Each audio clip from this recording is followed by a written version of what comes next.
Hey guys, tonight we begin with something a little older, a little dustier, and a lot more spiritually disorienting. Forget pyramids full of treasure and those glowing lost civilization documentaries narrated by people who sound suspiciously enthusiastic about aliens. We're going straight into the Temple of Thoth. Yes, that Thoth. The ibis-headed god of wisdom, writing, magic, and cosmic bookkeeping. And I promise you, whatever image you have in your head, it's about to crumble like a sandstone wall under divine pressure.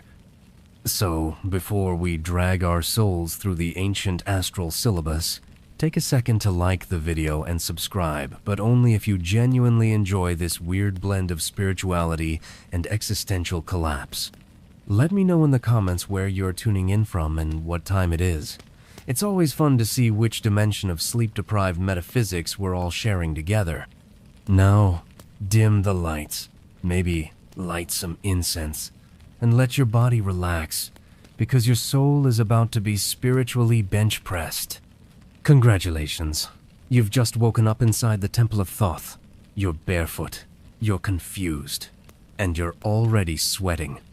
The air smells like warm papyrus, sour breath, and that sharp tang of ancient incense that makes your eyes water even though no one else seems to be reacting.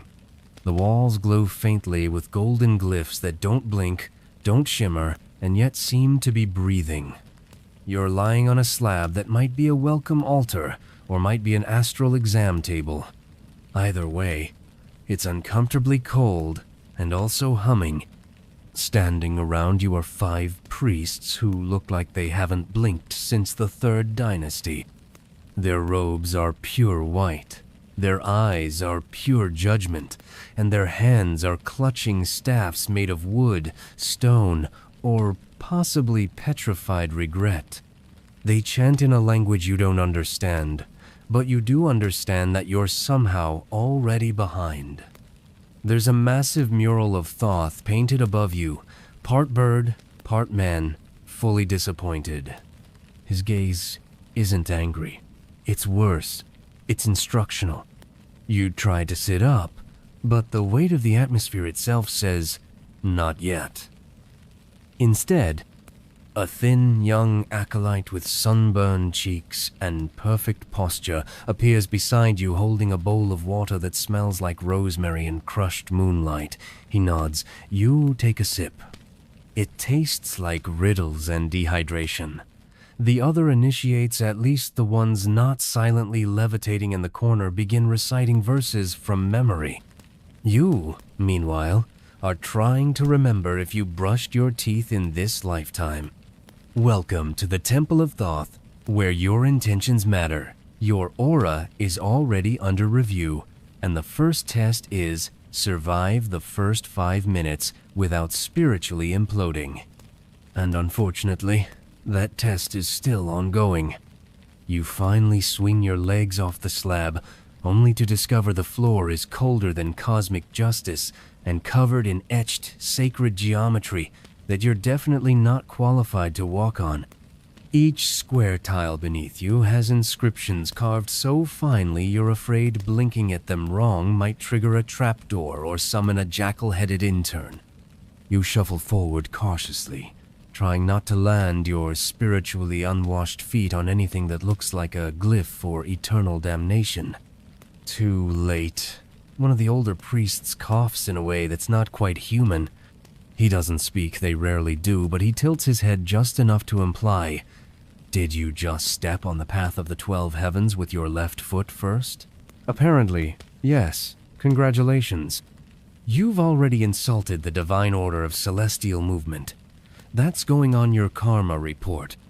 The sandals they eventually give you aren't really sandals. They're papyrus thin, scratchy, and tied with something that feels suspiciously like metaphysical guilt. You walk like someone trying not to disturb a haunted manuscript. The floor creaks. Or maybe that's just the bones of the building reacting to your presence. This temple isn't just old. It's ancient in a way that predates timekeeping and boundary setting. It doesn't just echo, it remembers.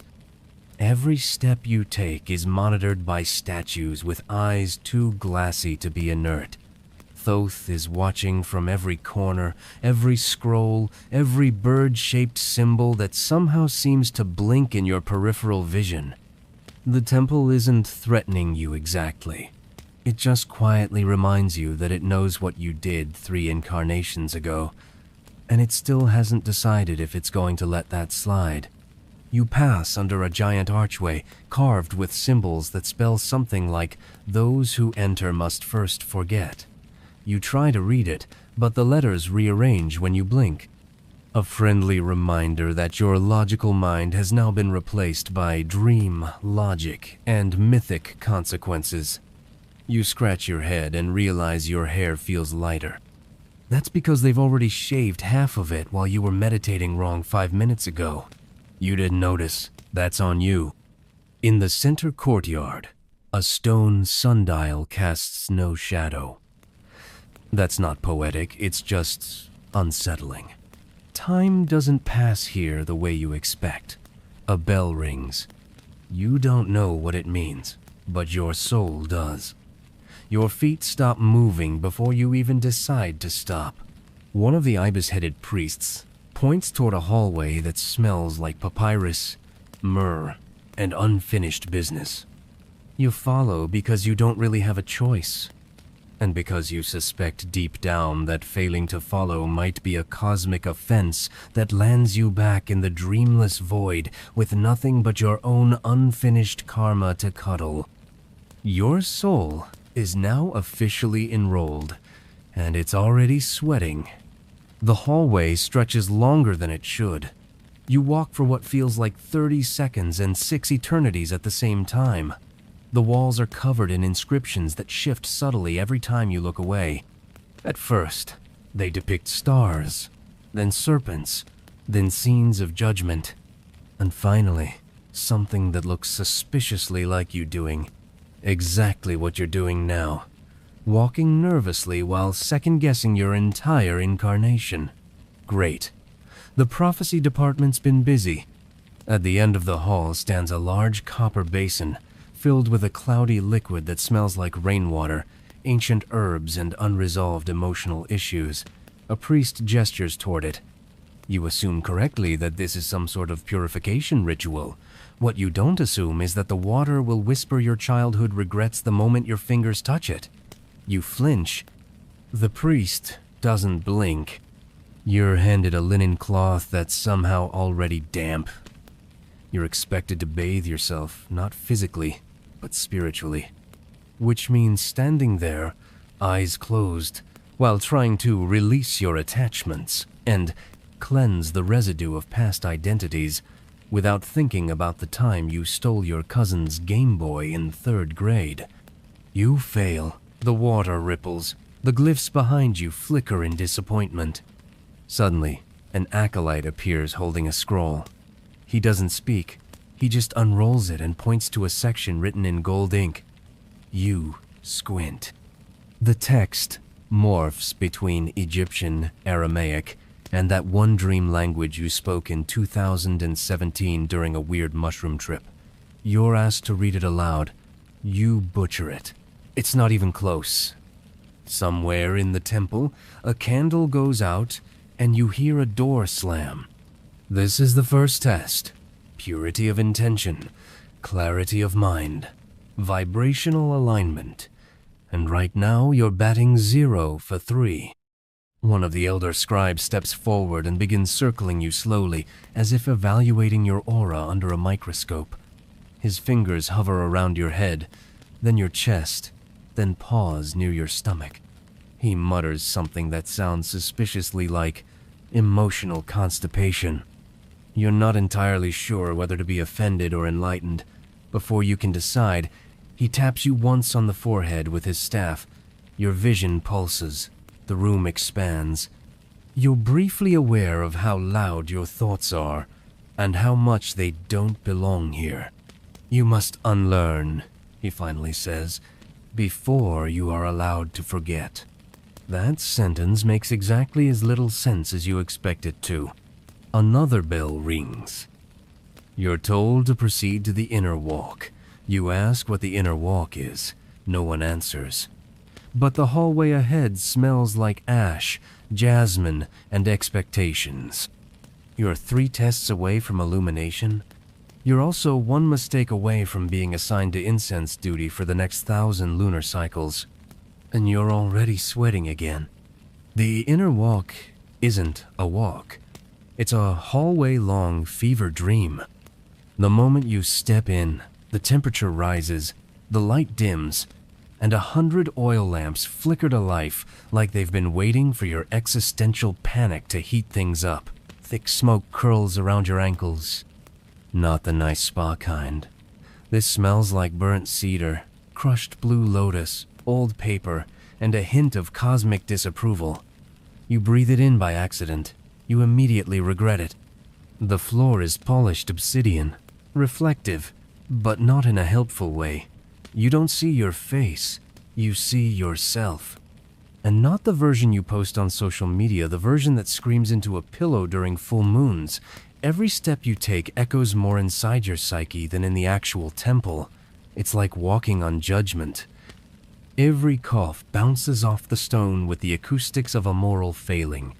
On either side of you are towering murals of Thoth ibis-headed, staff in one hand, scroll in the other, painted in poses that range from calm wisdom to try again, mortal. His eyes are calm, too calm. He doesn't look at you, he looks through you, as if he's already skimmed the script of your entire life and found it a bit derivative. You pass another initiate on your left, or maybe it's a memory of one. He looks blurry, slightly translucent, and he's weeping into his palm while reciting something about time not being linear. You keep walking. You don't want to catch whatever timeline fracture he's having. Suddenly, a wall torch flares blue. A priest appears out of nowhere, like a subplot you forgot to finish. He hands you a clay tablet inscribed with glyphs that shimmer and squirm. It's warm, too warm. You instinctively hold it at a distance, but it doesn't matter, the glyphs are crawling into your thoughts anyway. Read with your spirit, he says, before disappearing into the smoke like a disappointed metaphor. You try to make sense of the symbols. One looks like a bird, or maybe a brain, or possibly both. Another turns into a key when you stop staring at it. The rest rearrange themselves every time you think you're getting close. You're not reading anymore. You're being read. Your heartbeat starts syncing with the chanting that's begun somewhere in the walls. Low, steady, vibrating in your teeth. The smell of incense thickens until your sinuses give up. Your eyes water, your head spins, and the last thing you hear is your own breath sounding suspiciously like someone else's voice, whispering something in ancient Egyptian you were never supposed to understand. And somehow, you do. Sort of. Not really. But the smoke opens, and the next room awaits. You step into the next chamber, dazed, spiritually marinated, and fully expecting to be handed a crystal or a spell book, or at least some kind of ancient light code etched into obsidian. Instead, you're handed a wet rag. A priest gestures silently toward a 12-foot-tall statue of Thoth, carved from black granite and covered in gold leaf, dust, and what you hope is just ceremonial ash. You blink. He blinks back. Not the statue, the priest. You consider asking if this is part of the training. He considers turning you into a metaphor for hubris. You lower your gaze and get to work. This isn't magical. This is janitorial. You scrub in slow, circular motions, trying to look reverent while low-key wondering how many other initiates before you wiped this exact ibis foot with the exact same rag. Probably hundreds, maybe thousands. You're not unlocking cosmic secrets. You're removing centuries of metaphysical fingerprints. Another initiate beside you is polishing a wall glyph with what looks like a feather. He looks calm, too calm. You suspect he's either completely enlightened or has no idea what's happening. Either way, he's winning. Meanwhile, your arm is already sore and you've inhaled enough temple dust to make your nose itch in a way that feels karmic. After 20 minutes of quiet scrubbing under the watchful gaze of 3 statues, 2 scribes, and 1 judgmental falcon perched somewhere in the shadows, it hits you. This is the training, the cleaning, the humility, the silent repetition, the nothingness. You're not supposed to feel special. You're supposed to become empty. The temple doesn't need your thoughts. It wants your silence. And if you're not careful, it will extract it grain by grain until your internal monologue sounds like a desert. Eventually, a gong sounds. A priest nods toward a doorway you hadn't noticed before. It's narrow, dark, smells like sandalwood and unsent messages. You bow slightly, unsure if that's protocol or just instinct, and step through. Inside, no murals, no torches, just a bench, a scroll, and a small ink pot with a reed pen that looks like it was plucked from a frustrated poet's bad day. A voice behind you, deep, whispery, and disinterested, simply says, "Write what you remember." You pause. Of what? No one answers. You dip the reed into the ink. The tip trembles. So do you. And you write, "I came seeking wisdom. I found dust." The reed scribbles on. Not with your words, but with words that seem to pour out of the silence itself.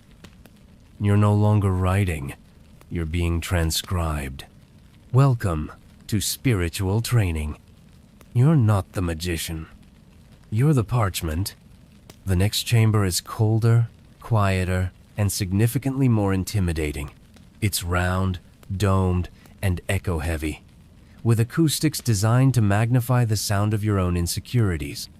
Along the curved walls, sitting in perfect stillness, are 7 priests. They don't move. They barely breathe. But somehow, you can feel the weight of their attention pressing down on your aura like it owes them rent. Each one looks older than stone and carries the kind of posture that only comes from sitting in judgment of unworthy souls for centuries. Their faces are calm but unreadable, like statues that could blink at any moment and ruin your entire sense of reality. They wear headdresses shaped like half-moons, feathers, stars, or some hybrid of bird and geometric symbol you don't understand, and honestly, at this point, you've stopped trying to understand anything because every attempt seems to be spiritually penalized with a new kind of inner discomfort.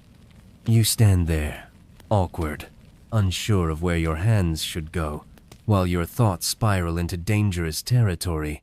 Did you say the wrong thing during the purification? Did you walk too quickly through the incense gate? Is there an astral booger on your robe? No one tells you. They just keep staring. One of them tilts his head ever so slightly, not in greeting, not in welcome, but in the way a librarian might glance at someone who just sneezed on a sacred scroll. You want to speak, maybe explain yourself, but the silence is so complete it feels like a test. And in this temple, if it feels like a test, it probably is. A gong echoes softly, not from a bell, but from somewhere inside the walls. The priest directly in front of you raises a single finger not toward you, but toward the ceiling. You look up. It's covered in stars, not painted ones, real ones. Somehow, the roof of the chamber opens your vision to a night sky that shouldn't exist indoors.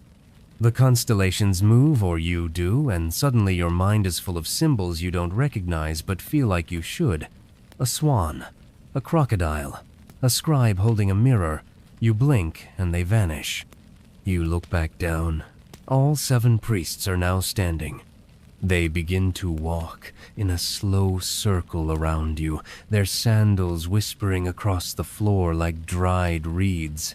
They don't speak. They just observe. Not just your body, your posture, your breath, your aura, your unresolved childhood drama. One of them pauses behind you, so close you feel the heat of his presence on your spine. He exhales once, softly, disappointedly, then moves on.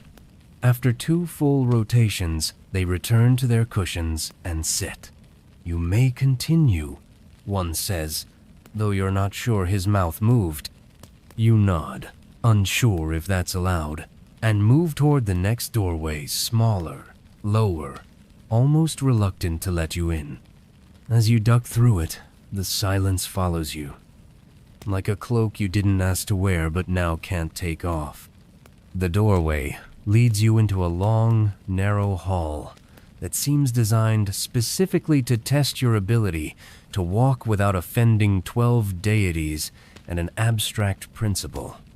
The floor is a massive mosaic, an intricate sprawl of geometric patterns, animal symbols, cosmic equations, and ancient Egyptian script so precise it looks like it was carved by light itself. At first glance, it's beautiful. At second glance, it's a minefield.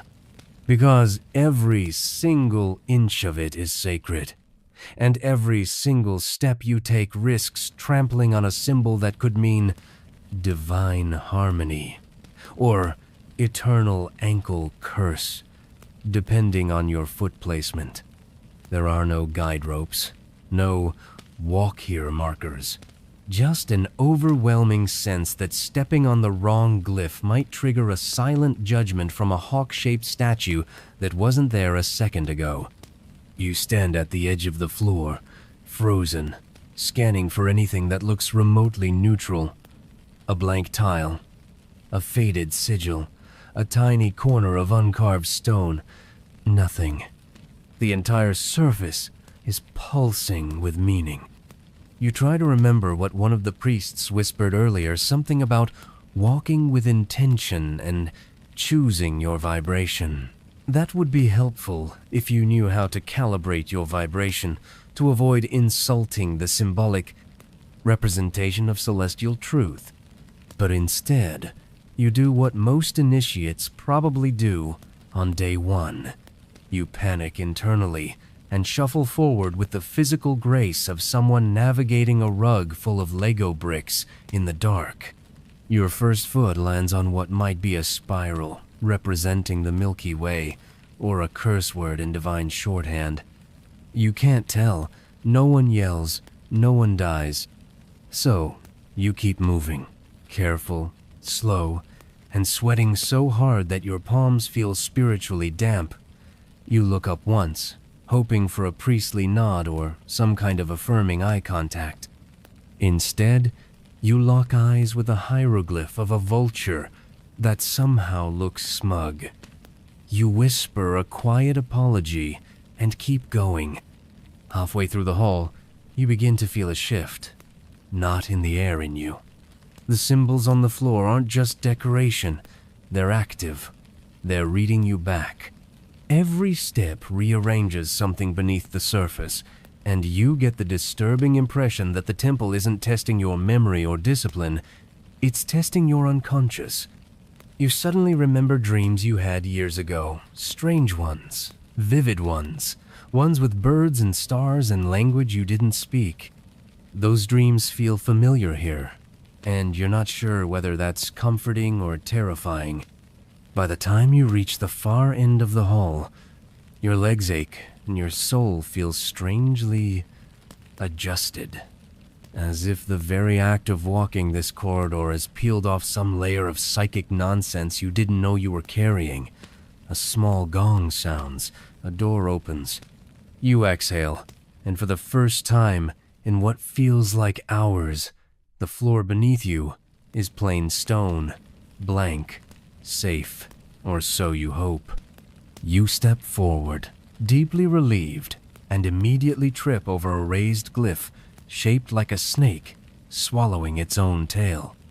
The next chamber is dim, impossibly vast, and so silent it feels like sound itself was banned centuries ago.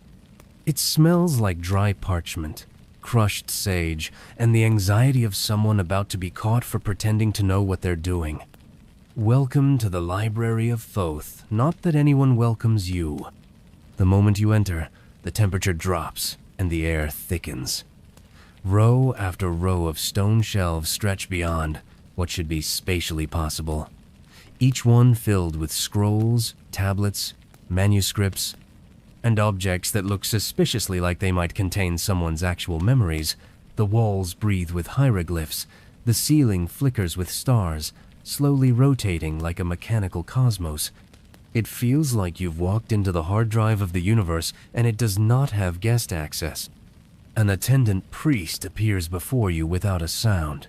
He's ancient, cloaked in indigo, with ink-stained fingers and an expression like someone who's already tired of your questions. He gestures toward a massive stone desk. You approach, sheepishly, and he unrolls a scroll the length of your entire body. It's blank. You blink, he blinks back. Then he dips a reed pen in golden ink and scribbles 3 symbols across the top. You try to read them. They rearrange themselves every time your eyes focus. Eventually you realize they're not meant to be read. They're meant to be recognized. Which is unfortunate, because nothing in your past life involved decoding multidimensional ideograms under supervision. The priest pushes the scroll toward you and says, "Begin." Begin what? Writing? Meditating? Bleeding out your inner truth onto a sacred document you can't even hold correctly without smudging your aura? Before you can ask, he's already vanished back into the rows of time-weathered knowledge, leaving you to face the cosmic paper alone. You sit. The scroll hums beneath your palms. Not a sound, a pressure, a frequency, like it's evaluating you. You try to write something, anything, your name, a prayer, your third favorite childhood snack, but the ink evaporates as soon as it touches the page. This scroll isn't interested in surface-level nonsense. It wants truth, soul truth, and if you don't give it what it wants, it will quietly return itself to the archives and pretend you never happened. You sit there for what feels like a day, or maybe 5. No clock, no sense of time, just the faint creaking of shelves and the eerie sensation that somewhere deep within the stacks, something or someone is watching. A sudden breeze brushes past your ear, not wind, whisper. You're not alone here. But nothing ever shows itself directly. The Library of Thoth is not a place of conversation.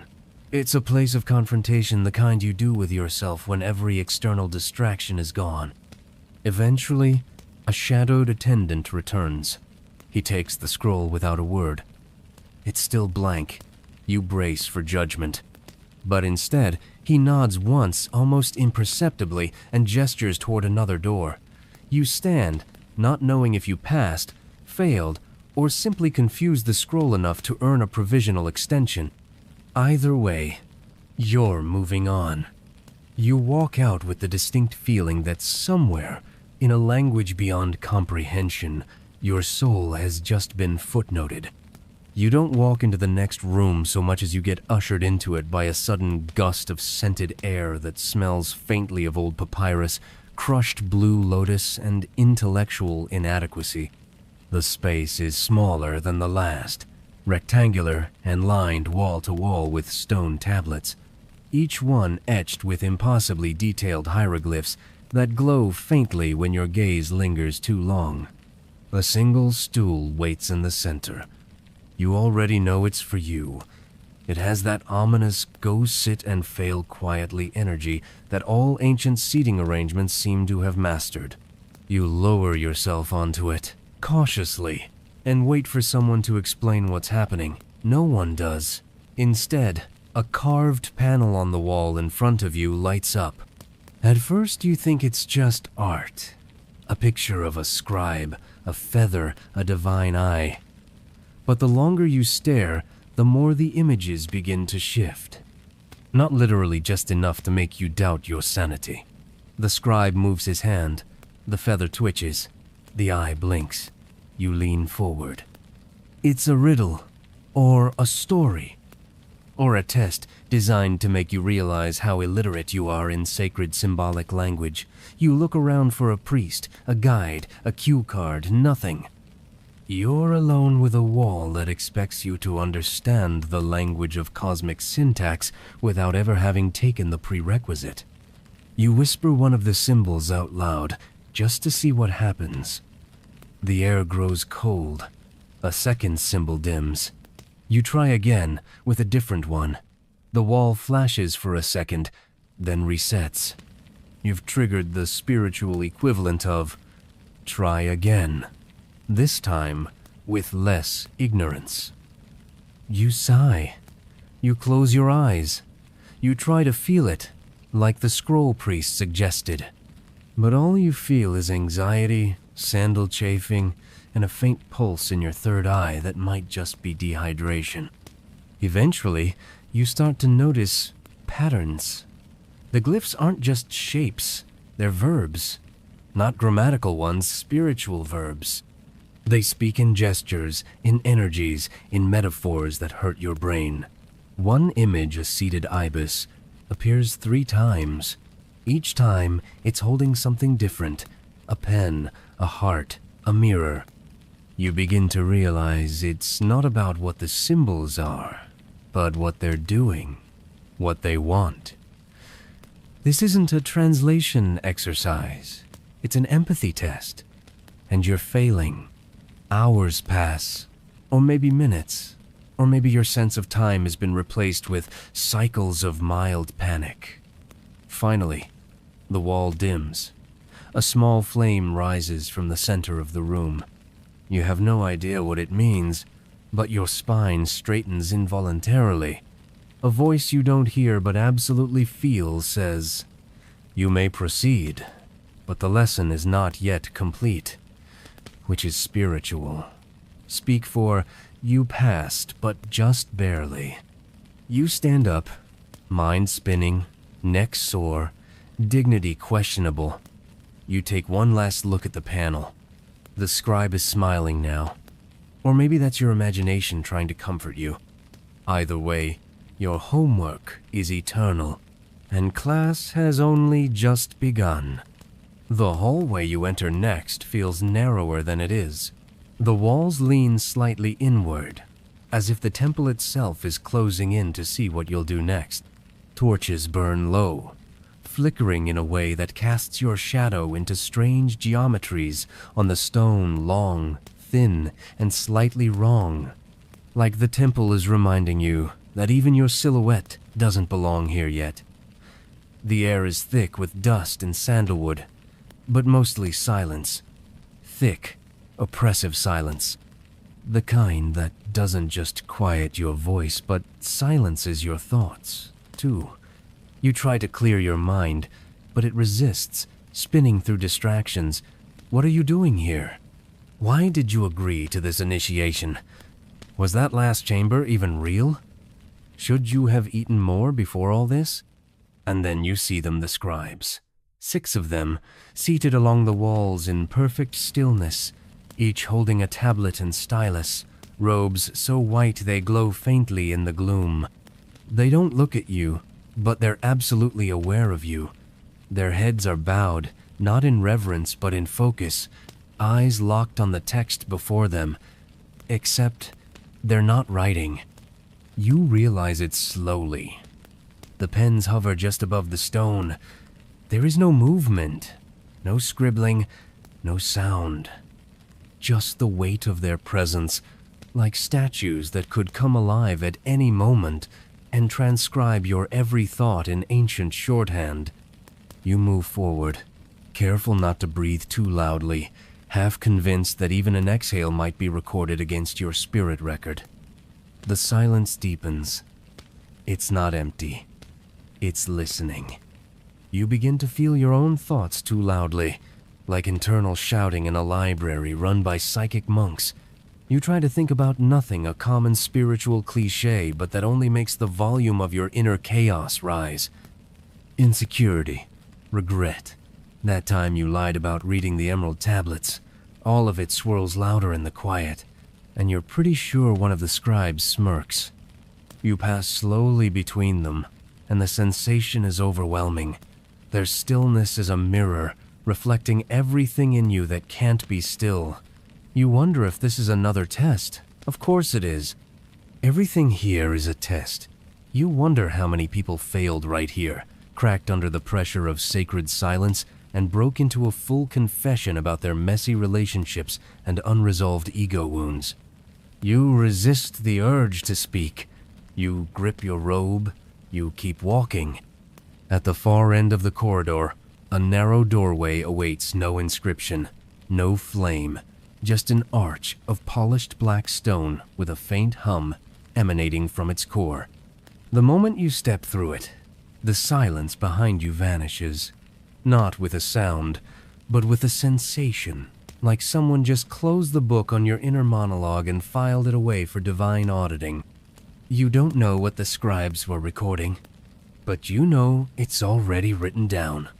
The doorway spills you into a courtyard bathed in pale, flickering sunlight that you're not entirely convinced comes from the actual sun.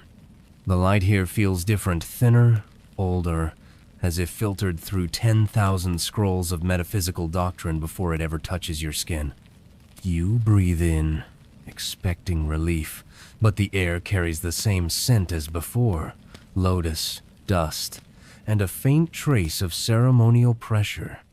Stone benches line the perimeter, and in the center, surrounded by a shallow pool of still water, stands a statue of Thoth. In full ibis form, beak long and curved, body impossibly elegant, and eyes made of obsidian polished so precisely they reflect your face back with alarming accuracy.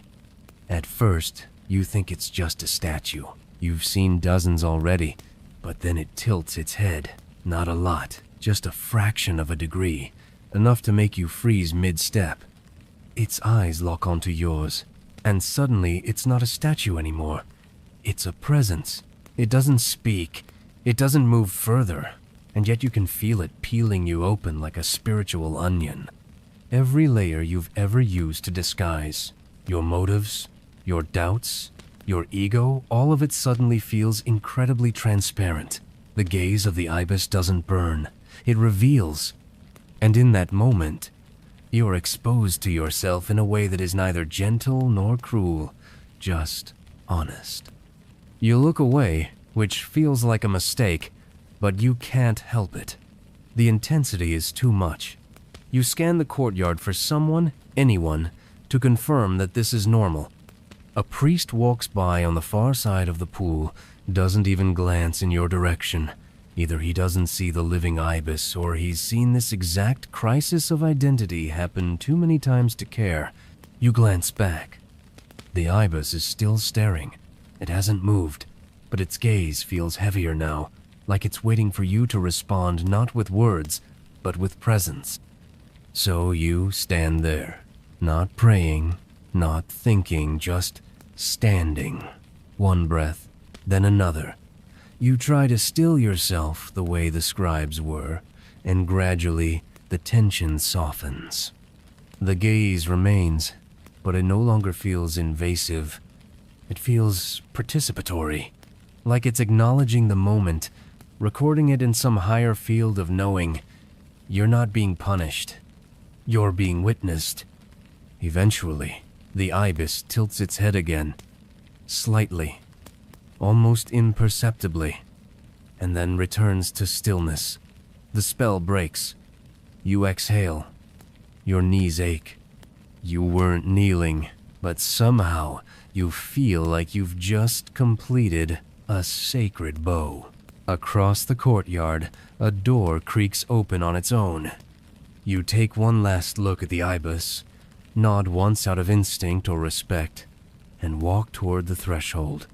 You don't know what the next room holds, but something in you has already changed. And the bird absolutely noticed. The next room is round, low-ceilinged, and filled with the unmistakable weight of forced introspection. The walls are made of smooth sandstone, covered in spirals and wave-like patterns that seem to breathe ever so slightly. In the center of the chamber, there's a circle of woven mats, each one arranged with uncomfortable precision. And already seated on, most of them are fellow initiates, silent, cross-legged, eyes closed, postures perfectly erect as if held aloft by invisible strings made of divine expectation. The air hums faintly, not from chanting, but from sheer psychic discipline. You've barely entered, and you're already disrupting the vibe. A priest gestures toward the one empty mat, the worst one, naturally, positioned directly under a shaft of light that spotlights your arrival like you're a late student walking into a classroom full of overachievers. You sit down slowly, adjusting your robe, trying to appear calm and spiritually ready even though your legs fall asleep before you've even crossed them. Around you, the others don't move. They're breathing in unison, softly, rhythmically, like a single organism made of 12 extremely focused humans and one nervous wreck. You close your eyes and try to settle in, remembering that thing you read once about stilling the monkey mind. But your monkey mind is on Red Bull and screaming about the ibis from earlier. You shift slightly. Your knee pops. Someone clears their throat. You're already the loudest person in the room, and you haven't even spoken. A small bell chimes once, not in front of you, inside you.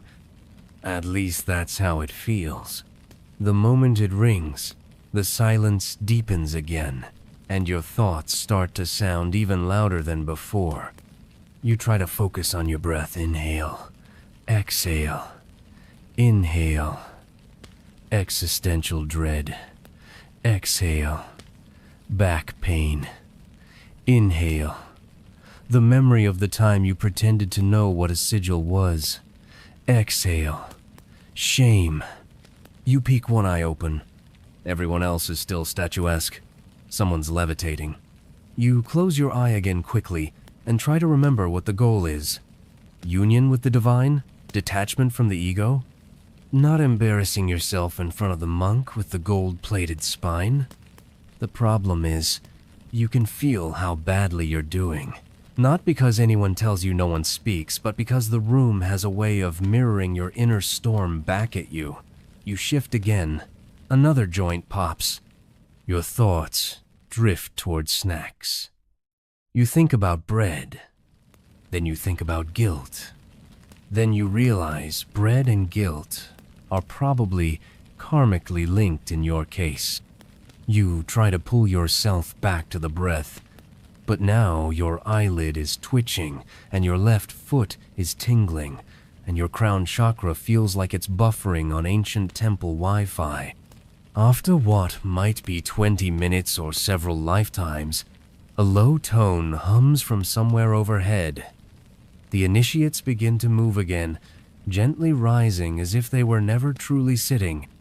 You, on the other hand, try to unfold yourself and fall sideways.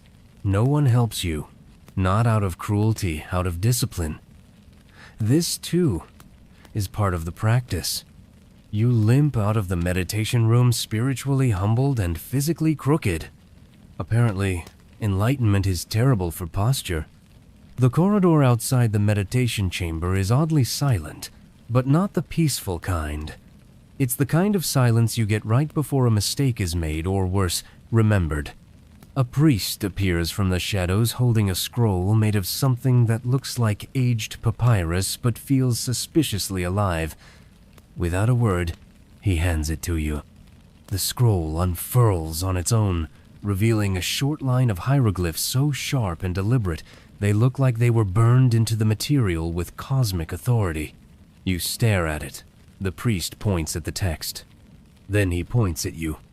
Then he walks away, which is ancient temple code for recite this aloud and try not to spiritually destroy yourself in the process. You clear your throat, which suddenly feels drier than the entire desert kingdom outside these walls. You attempt the first syllable. It comes out fine, a little wobbly, but passable. The second one is trickier. Your voice cracks. The air shifts. Somewhere behind the walls, a flame goes out. The final glyph is the problem. You pronounce it confidently, but with the wrong tone, a little too high, a little too human. You feel it before you hear it. The temperature in the room drops 3 degrees, and the stone beneath your feet hums with that unmistakable frequency of divine irritation. You glance up. A high priest has entered the chamber. You don't know how you know he's a high priest. He doesn't have a name tag or a title, but one look at his face and you're suddenly very aware of all your spiritual debts. His robe is darker than the others, deep indigo with gold threading that seems to shimmer based on how guilty you feel. His eyes lock onto you like a judgment rendered in absolute silence. He doesn't speak. He doesn't need to. His expression says everything. You have mispronounced a sacred incantation, and now the veil between this realm and the next is mildly offended. You start to apologize, but he raises one hand and the air itself tightens.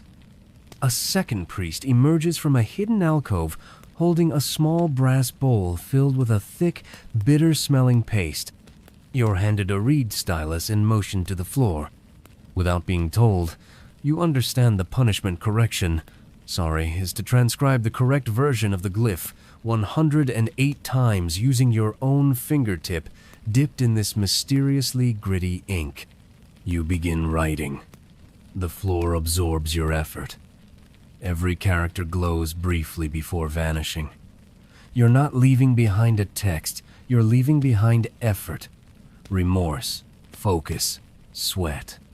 The high priest watches for exactly 7 repetitions before turning and vanishing back into whatever spiritual surveillance room he came from. You keep writing. Your hand cramps, your knees ache. You lose track of time. Somewhere around the 67th glyph, you start to understand the pronunciation. Not with your tongue, with your breath, with your presence. The temple isn't just testing if you can speak the language. It's testing if you can be the frequency behind it.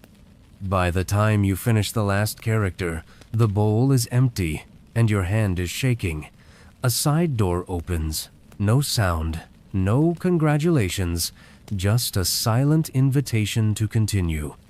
You step forward, slightly more fluent, slightly more humbled, and absolutely never saying that last glyph out loud ever again.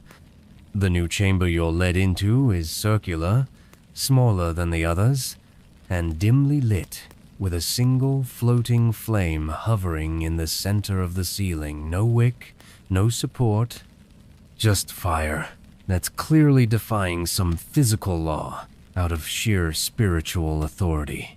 In the center of the room sits a pedestal. Upon the pedestal rests a cup. It's simple, unassuming. Not bejeweled or glowing or floating or humming or anything you were trained by fantasy novels to expect. It's just a cup. Earthen, a little chipped, and probably older than the concept of cups itself. A robed figure stands beside it, holding nothing but stillness and unreadable intent. You step forward, and the figure gestures to the cup with an open palm. The universal sign for take it or don't. But either way, something irreversible is about to happen. You hesitate. Obviously. You've just spent hours, days, eons, being humbled, judged, scribbled on, stared at by birds, and spiritually corrected by the universal equivalent of a disappointed librarian. You're not exactly eager to drink something you didn't ask for, but something about the silence of the room, the simplicity of the cup, and the gaze of the figure tells you this isn't a command. It's a choice. You approach slowly. The cup doesn't shimmer or pulse, but when you're close enough to peer inside, you realize it's not empty. At least, not in the ordinary sense. The surface inside ripples with a light that isn't liquid, and yet moves like water. You see flashes in it, memories, maybe. Not yours, not yet. A child running through reeds. A star collapsing inward, an eye closing from the inside. You blink, and it's just water again. Or maybe it always was. Your reflection stares back at you, distorted, unsure. You reach for the cup and lift it. It's warm. Not with heat, but with recognition? As if it knows who you are, even if you're still not entirely sure. You raise it slightly, glancing at the figure beside you. They nod once. You drink. It tastes like nothing and everything, like the memory of rain, like the sound of the first language you ever forgot. It doesn't quench your thirst, it reveals it. Not for water, but for meaning. You feel it move through you, not physically, but symbolically, like a phrase being whispered into the spaces between your thoughts. It doesn't say anything you can repeat, but it rewrites something, subtly, behind your ribs. You place the cup back. The figure is gone. So is the flame. Only the pedestal remains. Empty. Waiting. You step back, unsure of what you've received, but knowing instinctively that you'll be unpacking the implications of that sip for the rest of your spiritual life. You exit the chamber in silence, not because you're being reverent, because you have no idea what just happened and you're afraid to find out. The hallway narrows again, and the walls begin to shine. Not with torchlight, but with reflection. Polished black stone lines every inch, like obsidian pulled from the belly of the earth and flattened just for the purpose of showing you. At first, it seems like any other corridor.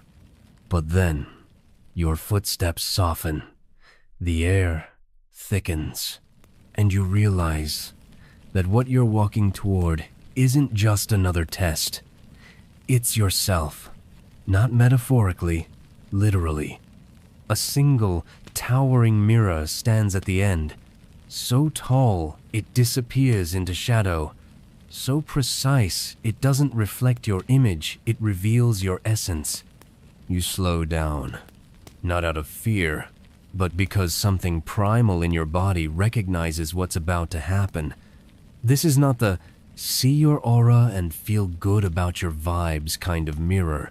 This is the kind of mirror that makes your soul feel like it needs a disclaimer. You step closer, and the air hums not loud, but heavy, like silence holding its breath. You see yourself, and immediately, it feels wrong. Not because the image is distorted, but because it isn't. It's too accurate. You look exactly as you are, not as you think you are. Every scar you try to hide, every insecurity you cover with knowledge or charm or spiritual jargon, it's all just there, in full definition. You see the arrogance you carry under your humility. You see the parts of you that only show up in private, the voices that whisper sabotage, the masks you didn't even know you were still wearing. You try to look away, you can't. The mirror doesn't hold you, you hold yourself there, because some part of you knows that if you flinch, you'll never come back. For a moment, you think the mirror is judging you, but it's not. There's no emotion in it, only clarity. It's you who brings the judgment. You realize that this mirror doesn't show good or bad, light or shadow. It just shows truth. And the real test isn't what you see, it's what you're willing to accept. You reach out, the surface shivers, not like water, like glass that remembers being liquid. Your fingertips don't pass through, they press against it. Firm, cold, real. And then, something shifts. Your reflection moves, but you don't. It tilts its head, looks back at you, with more awareness than you expected. As if it's asking, is this the version you want to keep being? You back away, slowly. Not in fear, in reverence. The mirror doesn't follow. It simply remains, waiting, eternal. You exit through a stone door that opens silently beside you, carved with a single symbol, an eye half open. Behind you, the mirror still stands, unmoving, because the truth doesn't chase. It just waits. You step into the next space and stop immediately, not because you're afraid, but because you have no idea where to go. The room is vast, circular, and entirely lined with doors. Dozens, maybe hundreds. They stretch from floor to ceiling, forming a great spiral that curves upward beyond what your neck can comfortably track. Each one is different. Some are made of wood, others of metal, others of material you can't name, glowing bone, woven starlight, humming crystal. Some pulse gently as if breathing, others remain cold and still. And in the center of it all, just to mock your growing awareness of inadequacy, is a single phrase etched into the floor. Choose as you are. You hesitate. The temple has been cryptic before, but this feels cruel. How are you supposed to choose when you don't even know what the doors represent? You approach one, a smooth black arch etched with silver spirals. It feels powerful. You sense movement behind it, something ancient, sharp, expectant. You reach for the handle, then pull away. Too intense. You pivot toward a simpler one, made of cedar and marked only with a faded sunburst. It smells like memory, like childhood and bread and mornings when you still believed in stories. You touch it, but again hesitate. You begin to walk the perimeter, trailing your fingers across the different thresholds. Some make your skin tingle. Others make your stomach churn.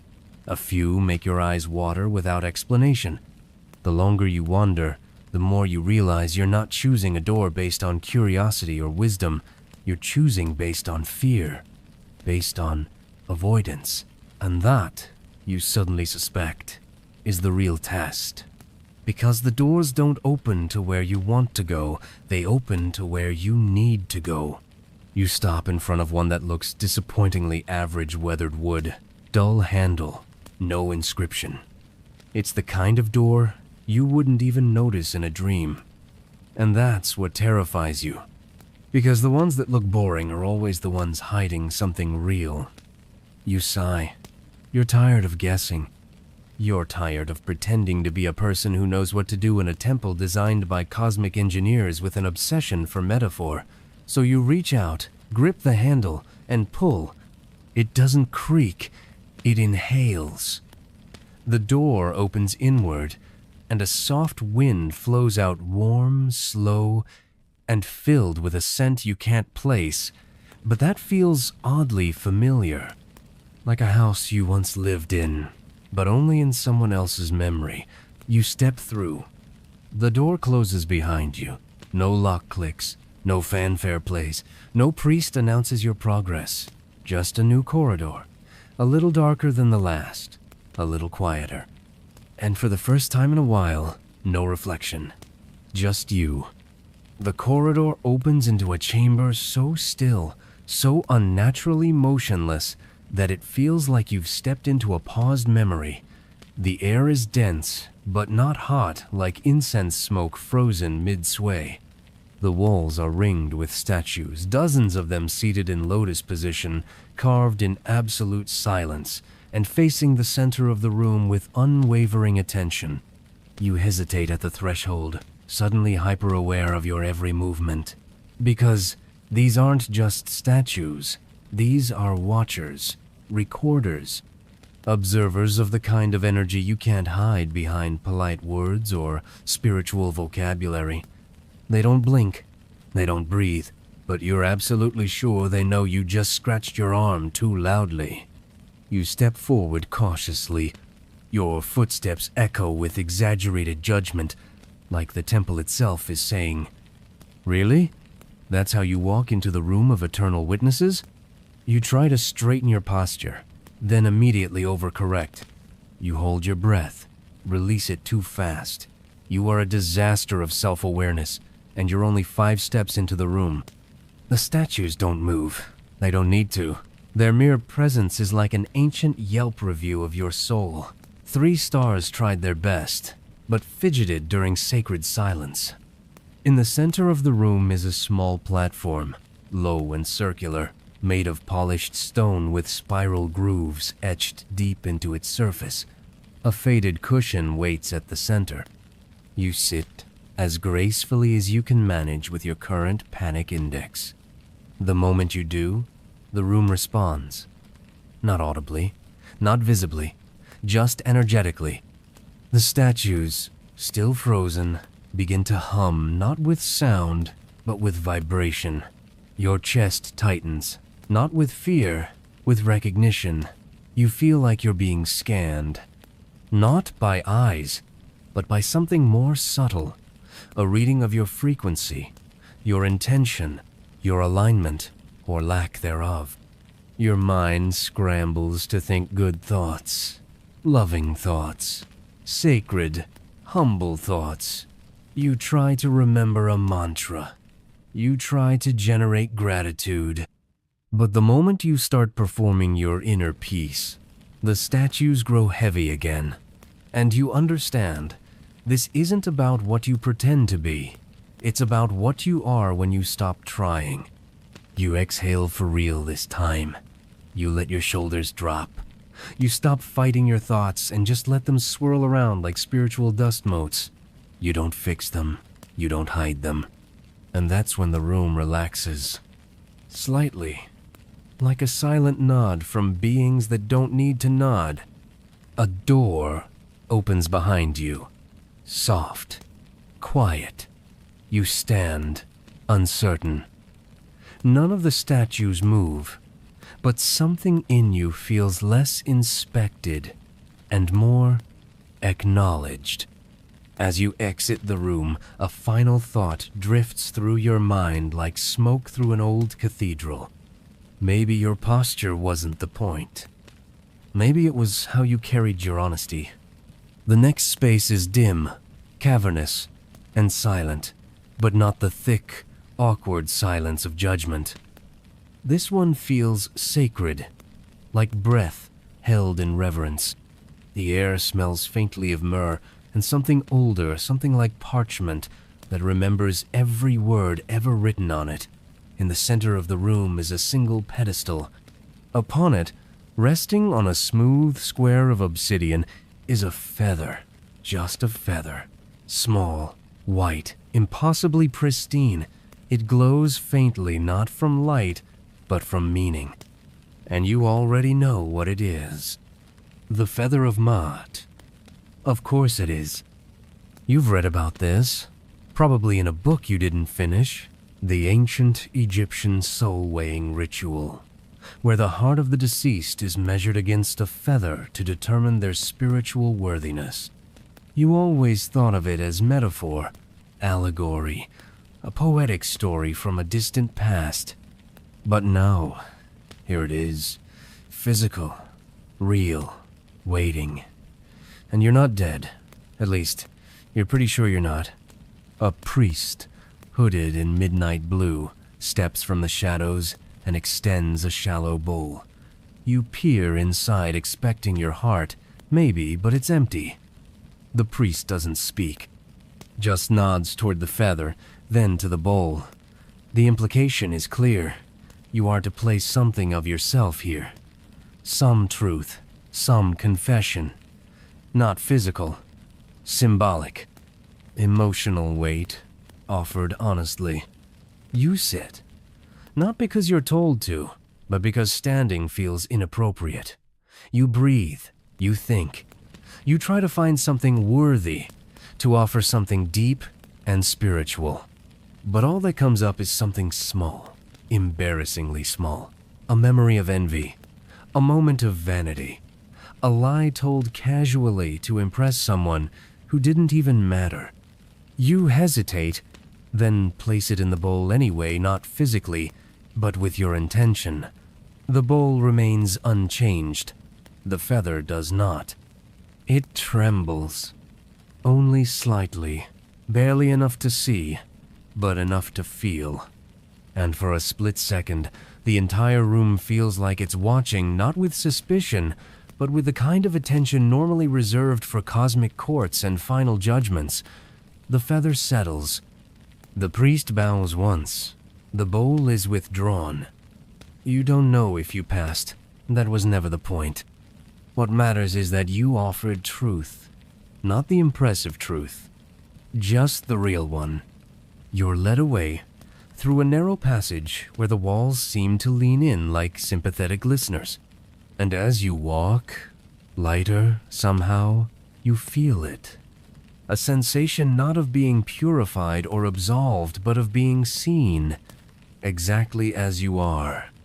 And you realize the feather wasn't what was being weighed. You were just following a hallway. A really normal hallway by temple standards, minimal humming, only a few walls that pulsed with unknowable geometry. You figured this was the corridor to the exit, or maybe the tea room if the gods were merciful. But then the air shifted. You turned a corner, and now you're in a room that feels different. Not different like, oh look, another cryptic sculpture of a serpent eating itself, but different like, you do not belong here and the walls know it. There's no immediate threat, no glowing eyes, no stern priests silently judging your posture. Just a handful of people or beings, maybe seated in a perfect circle. They're meditating, floating, glowing faintly, not showy glowing, just a quiet radiance that says, I've incarnated 47 times and learned compassion in each one. One of them opens an eye. Just one. It meets yours and, without a word, transmits the psychic equivalent of, oh no, sweetie, this room's not for you. You try to turn around casually, like you accidentally walked into the wrong yoga class. But the door, which was definitely there a moment ago, is gone. You're in now. And the worst part is, no one is being mean. No one kicks you out. Which would honestly be better. They just accept that you're here, even though it's painfully obvious to everyone, including you, that you are spiritually underdressed. A robed woman with eyes like starlight gestures for you to join the circle. You sit down, knees already throbbing from previous enlightenment attempts. The others are silent, breathing perfectly. You, on the other hand, are vibrating with anxiety, trying to figure out what to do. Should you breathe slower? Radiate something? Recite something in your mind? You consider pretending to go into a trance, but you're pretty sure faking transcendence in front of these beings is the fastest way to end up reincarnated as a traffic cone. Then, something shifts. Not around you, in you. A gentle warmth rises in your chest. A soft memory surfaces, not profound, just simple. A time you forgave someone. Not because you were told to, not because you had to, just because you knew they were hurting more than you were, and suddenly, it clicks. This room isn't about perfection. It's about honesty and presence. And for the first time today, you stop trying to pass the test. You stop performing. You just breathe. The circle shifts slightly. Not visually, energetically. You're not exactly part of it, but you're no longer outside of it either. You belong here not because you're advanced, but because you finally stopped trying to look like you are. The door silently reappears behind you, still glowing faintly, a silent invitation. You leave without fanfare. No one speaks, no one moves, but somehow you feel like they nodded. Internally, you'll probably never find that room again. And honestly, you're kind of okay with that. After a dozen chambers, 7 minor identity crises, and at least 3 metaphysical ego deaths, you stumble both spiritually and physically into what can only be described as the temple's true beating heart. The library. Not just a library. The library. capital L. The kind you've been picturing since this entire journey began, hoping you'd eventually find walls made of golden stone, shelves that disappear into shadow, books that hum softly to themselves as if they're dreaming in unison.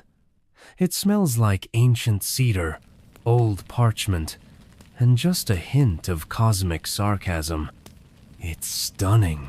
Rows upon rows of manuscripts, scrolls, and tablets rest like sleeping dragons. Some are sealed in glass, others float gently mid-air, rotating slowly as if waiting to be chosen. There's no dust, no cobwebs. Time doesn't decay anything in this place, it just deepens it.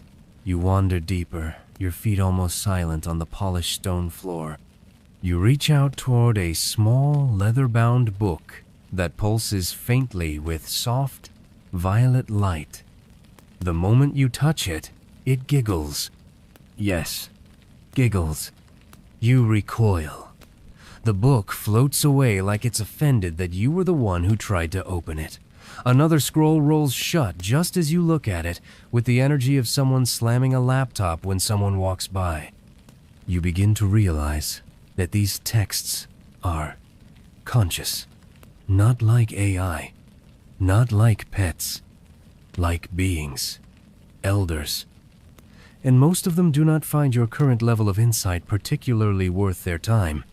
A hooded librarian materializes beside you, dressed in deep crimson robes that seem woven from threads of old oaths. They say nothing, but in their hands is a single book, plain, unadorned, with a cracked spine and a cover that looks like it's been through several inconvenient reincarnations. They hand it to you wordlessly, and for a moment you're insulted. This? After all your wandering? Where's the glowing orb of universal knowledge? Where's the tome that reveals the secret name of God? But when you open the book, it's yours. Literally, your handwriting, your thoughts, your memories, pages upon pages of your internal dialogues, your questions, your unfinished beliefs, your metaphysical journal entries that you never wrote but somehow always meant to.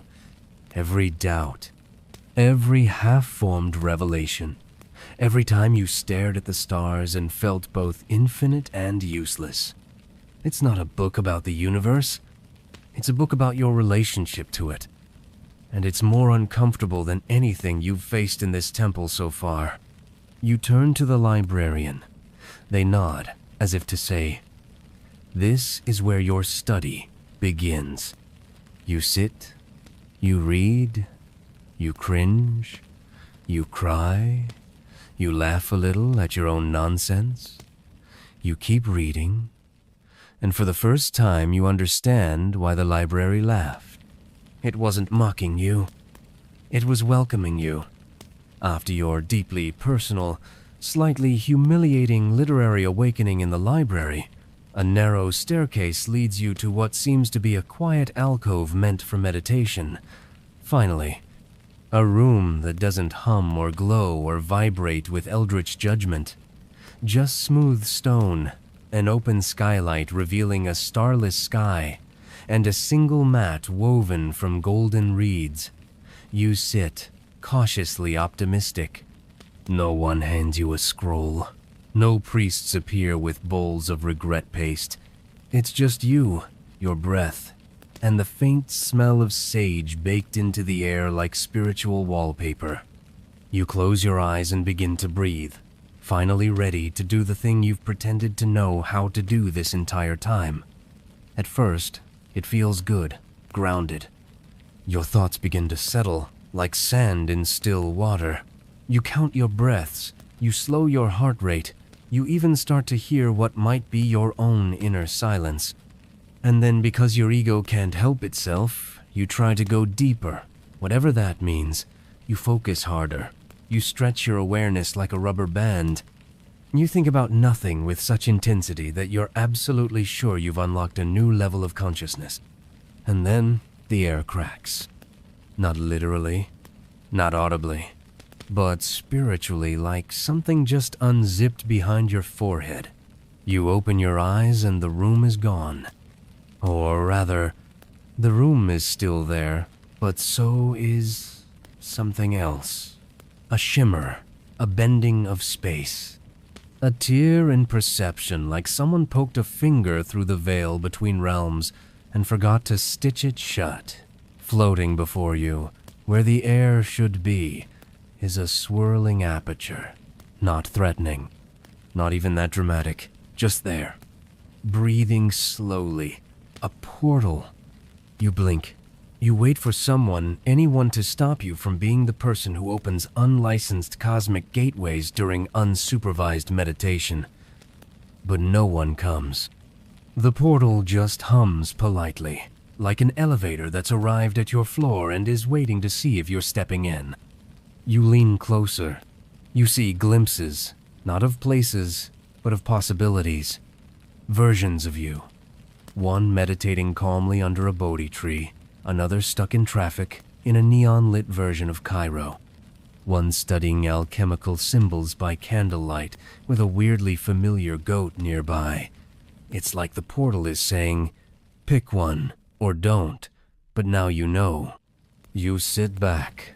You breathe again. You choose not to enter. Not because you're afraid, but because you finally understand that seeing the door doesn't mean you're ready to walk through it.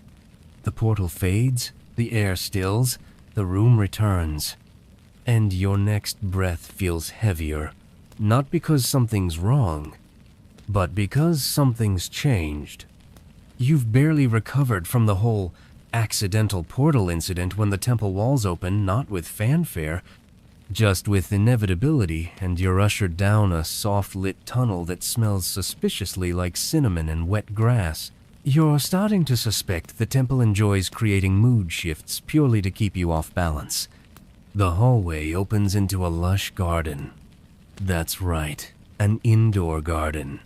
Which makes no logical sense, but logic waved goodbye several doorways ago.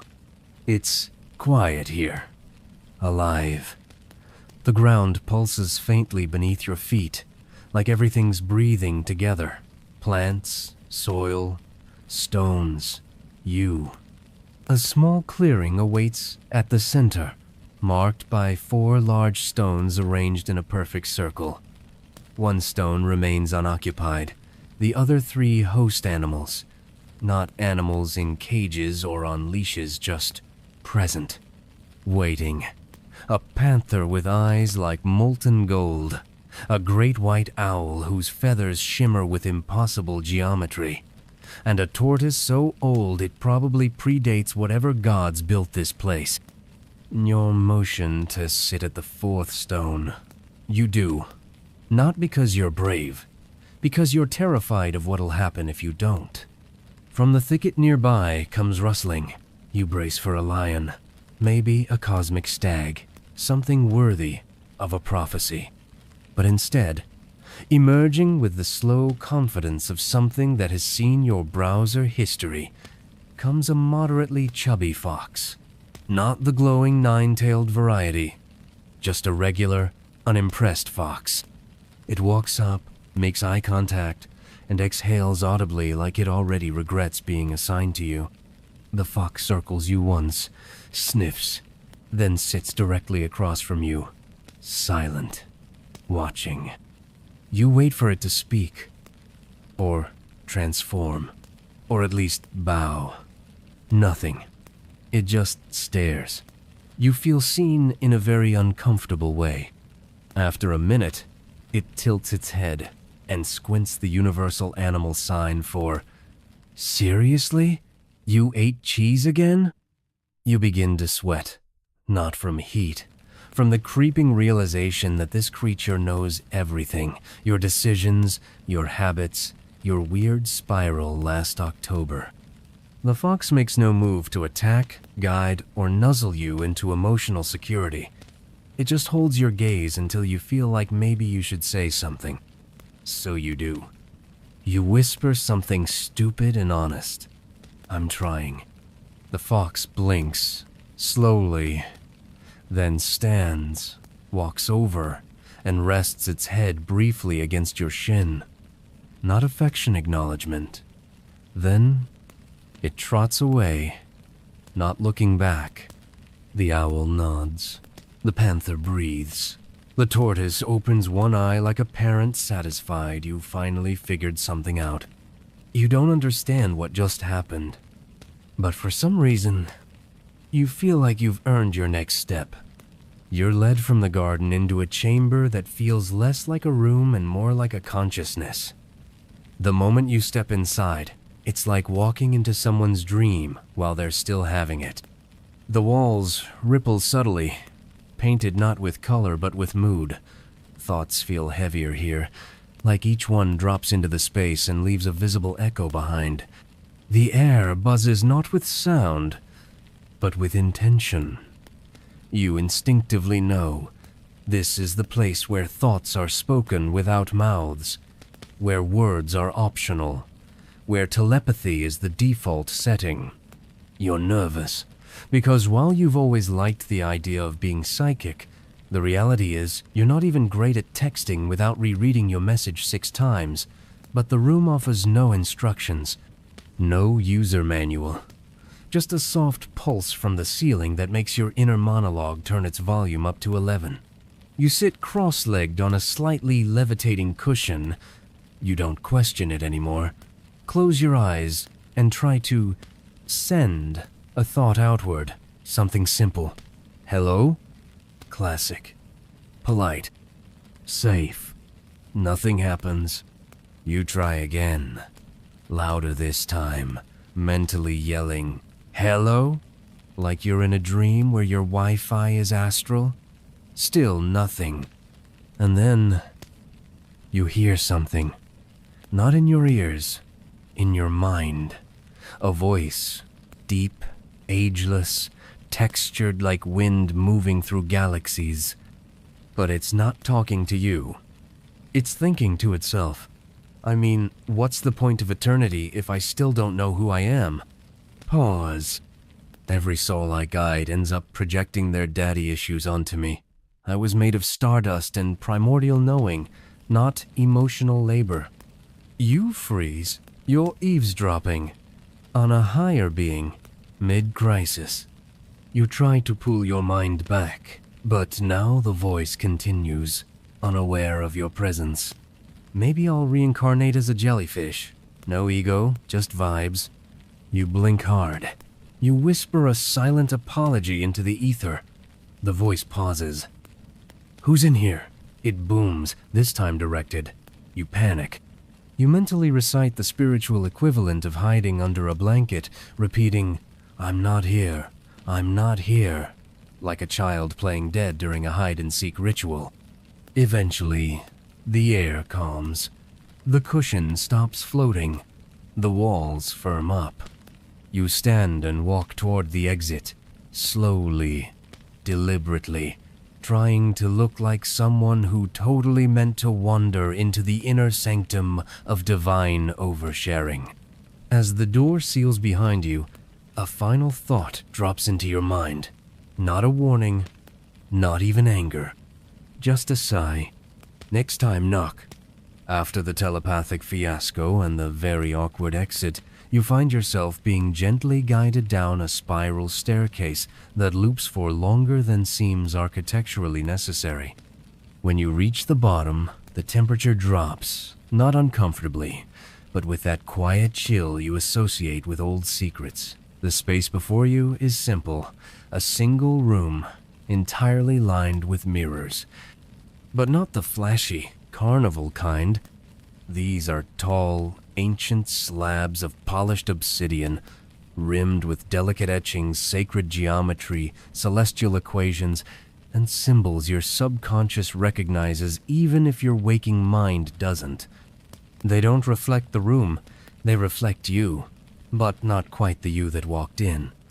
The first mirror shows you as you are, sort of. Slightly filtered, a little softer around the edges. The version of you who got enough sleep and remembered to stretch after meditating. You stare, surprised, at how unfamiliar that actually feels. You tilt your head. The reflection smiles first. Weird. The second mirror is bolder. This one shows you as you believe yourself to be. Slightly dramatic. Hair tousled in that I see through the Matrix way. Dressed like someone who definitely shops in the high priest organic sorcerer section. You roll your eyes at yourself, which only deepens the irony. You move on. The third mirror hits different.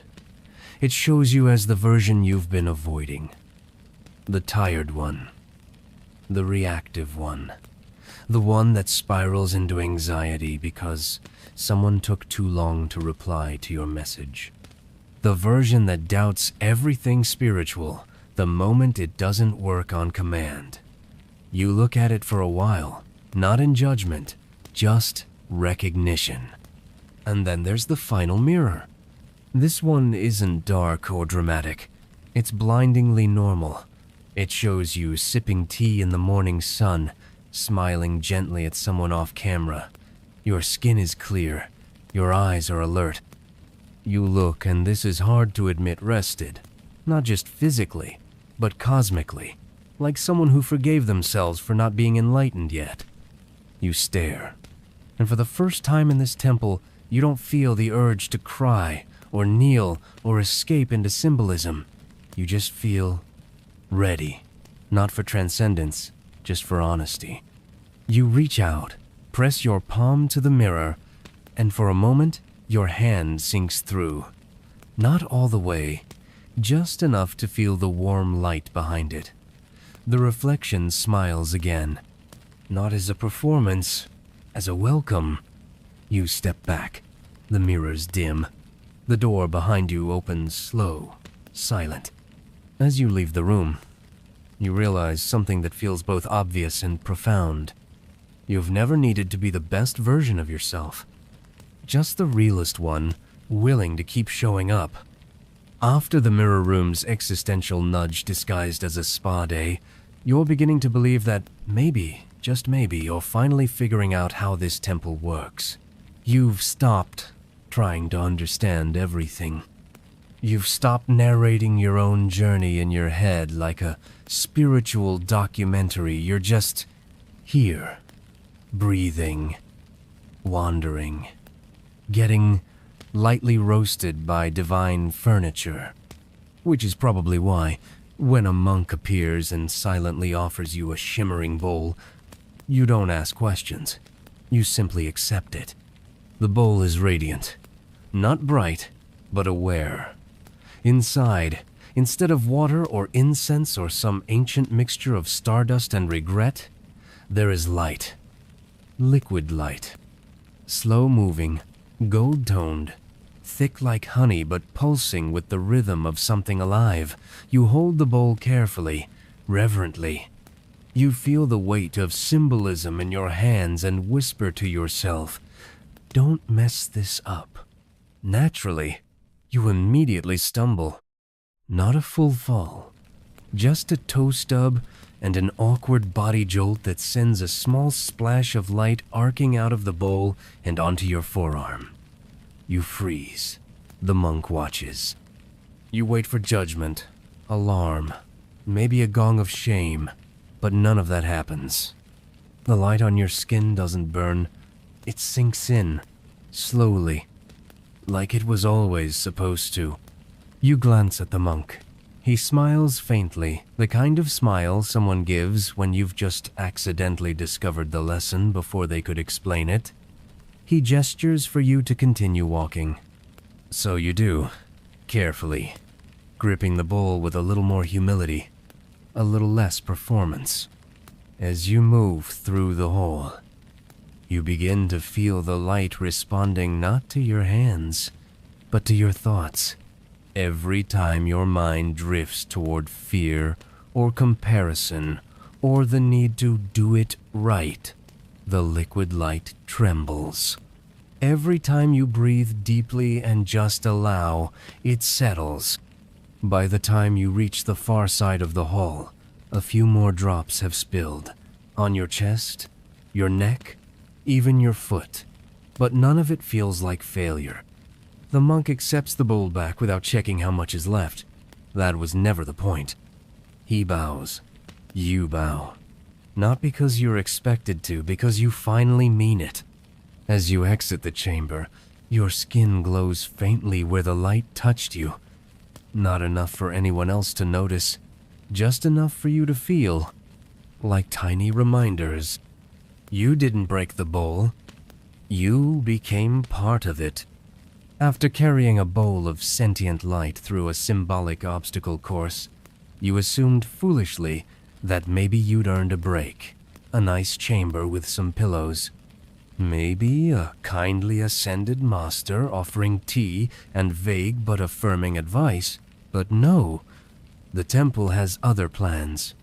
You step through the next doorway and immediately realize something is off. There's no floor, just air, or space, or some kind of transparent knot ground stretching endlessly in all directions. You look down and see nothing, not darkness, nothing, the kind of nothing that makes your stomach drop just from existing near it. There's no visible bridge, no floating platforms, just an open room with a door frame on the opposite side, suspended in midair. Before panic sets in, a voice gently chimes from behind you. It's not spoken. It's sung. A single word. Walk. You blink. On what? You whisper. Walk, the voice repeats, softer this time, as if humoring a child mid-tantrum. You take a breath. You extend your foot. You're fully prepared to fall into the infinite abyss of your own lack of faith. But your foot meets resistance. Invisible, but solid. As if the air itself decided to support you, but only at the exact moment you chose to move. You pull back. The floor vanishes. You try again. Same result. The path appears only when you commit to stepping forward. You mutter something that would probably be bleeped in a sacred scroll and take your first real step. Solid, then another. Still solid.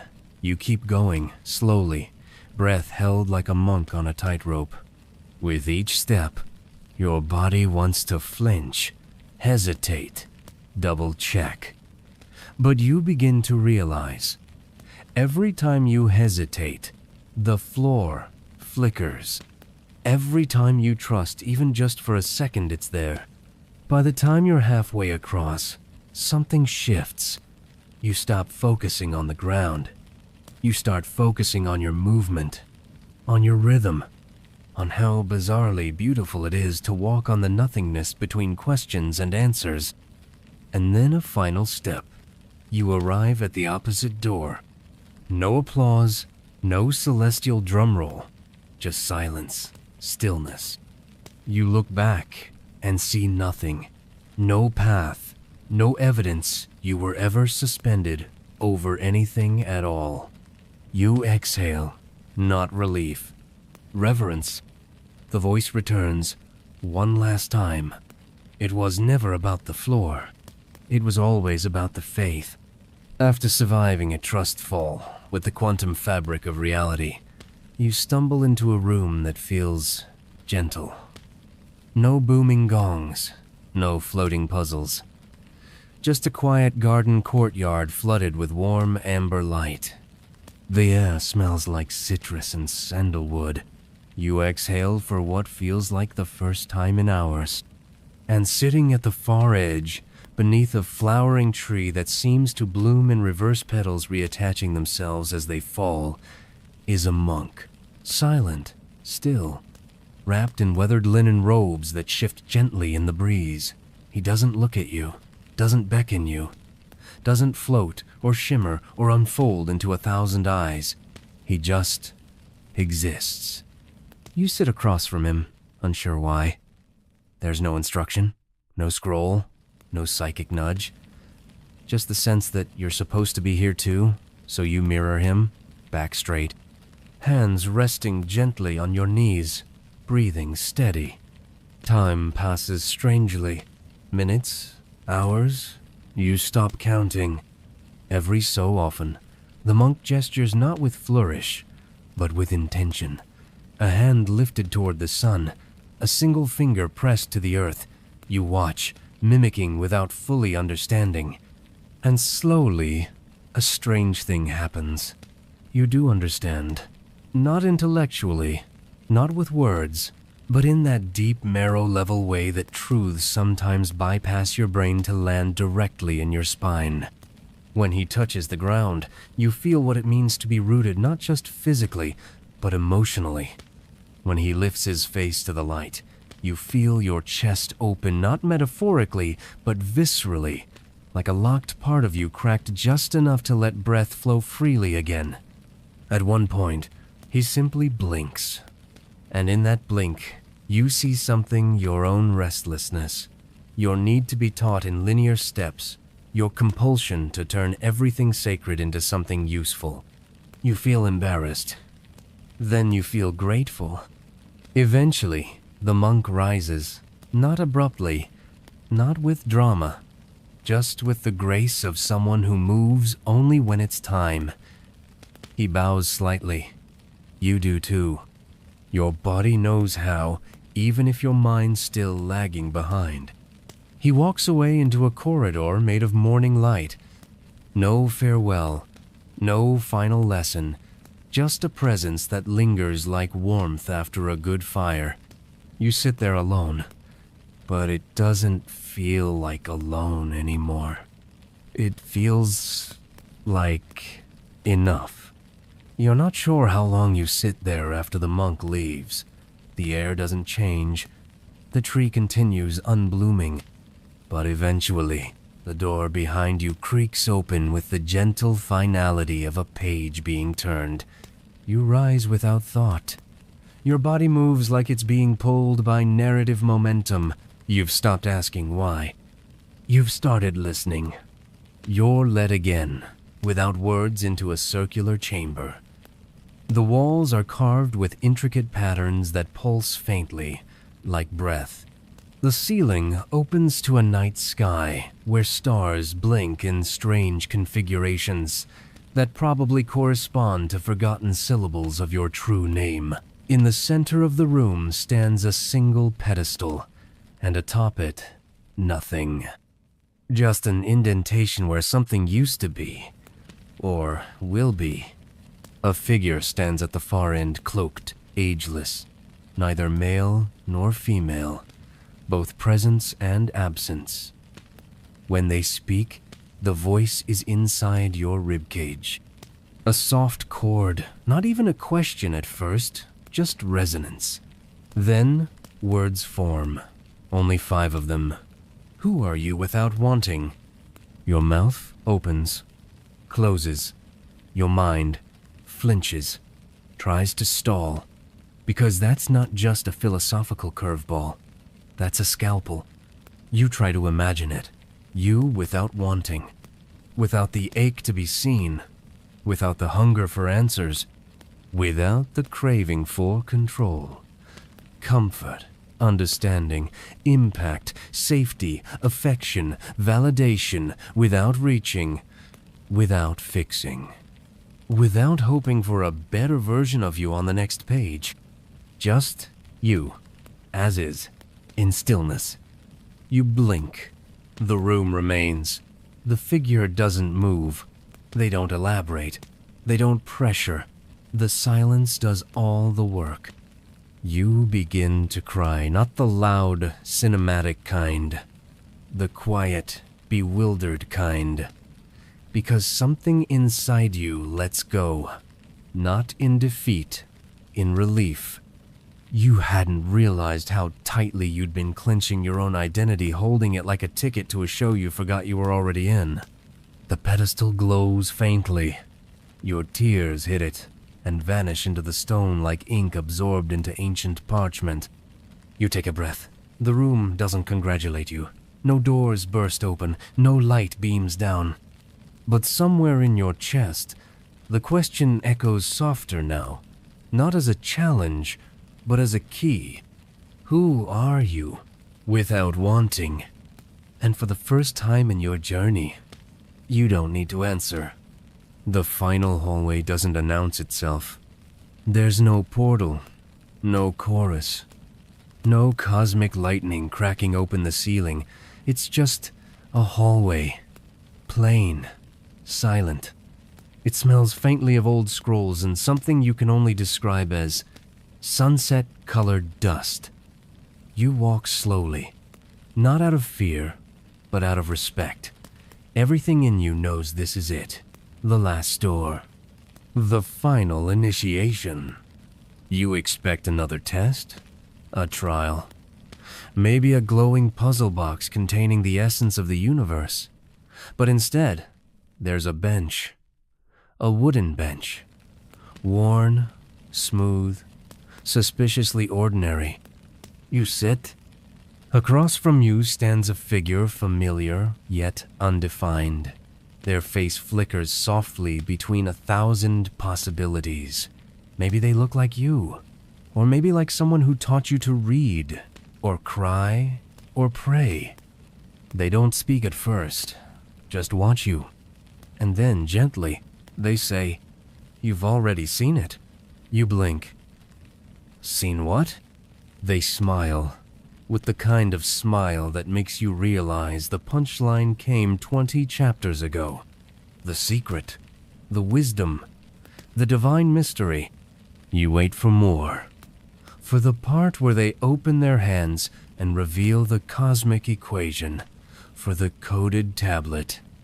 The whisper of Thoth himself etched into a glowing obelisk, but instead, they sit next to you. Just sit. And after a moment, they speak again. You are not here to escape your life. You are here to return to it, with your eyes open. You swallow hard. Not because it's complicated, because it isn't. It's so simple it actually hurts. The long initiation, the metaphors, the mirrors and spirit animals and portals and monks, they weren't preparing you to ascend. They were preparing you to show up as yourself, in your mess, with your doubts, but present, awake. The figure places a hand on your shoulder, not to bestow anything, just to anchor you. The temple isn't a place, they whisper. It's a decision, to meet every moment as sacred. To live like your life is a ritual. To remember, constantly, that you're already inside the mystery. The walls begin to fade, not collapse, just soften. Like dream edges, like waking up. You want to ask what happens next, what you're supposed to do with all this. But then it hits you, the final, unspoken truth. There is no next. There is only now. There's no blinding light, no final test, no dramatic swirl of cosmic wind, just a subtle shift, like someone gently turning the volume back up on your ordinary life. The bench beneath you is gone. The sacred walls dissolve into vague outlines. Your body feels heavier. The incense is replaced by the dull smell of your actual bedroom.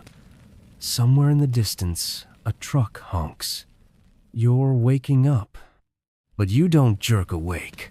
You rise through the layers like a diver returning from a deep swim. Slowly, quietly, as if your body remembers that it was just a guest somewhere older than language. Your eyes open.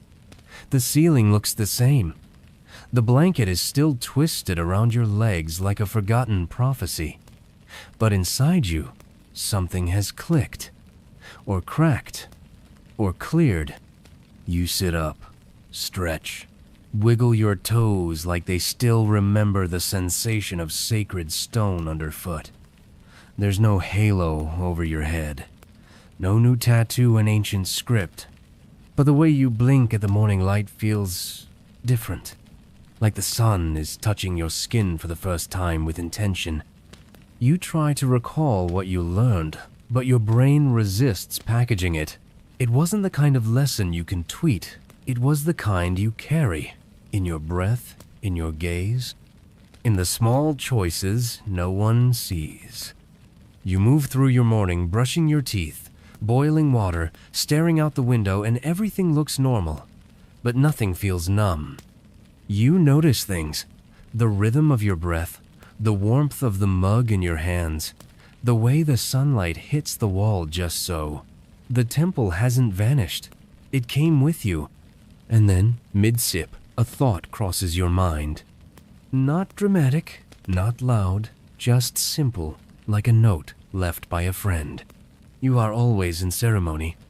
You smile. You won't tell anyone what happened. Not really. How could you? You'll just live it, quietly, clumsily, with humor, with reverence.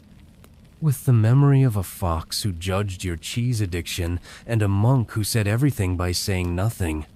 And every now and then, when the world starts to feel hollow again, when the headlines scream, and your soul shrinks to the size of your to-do list, you'll remember the temple, not as a place, as a choice.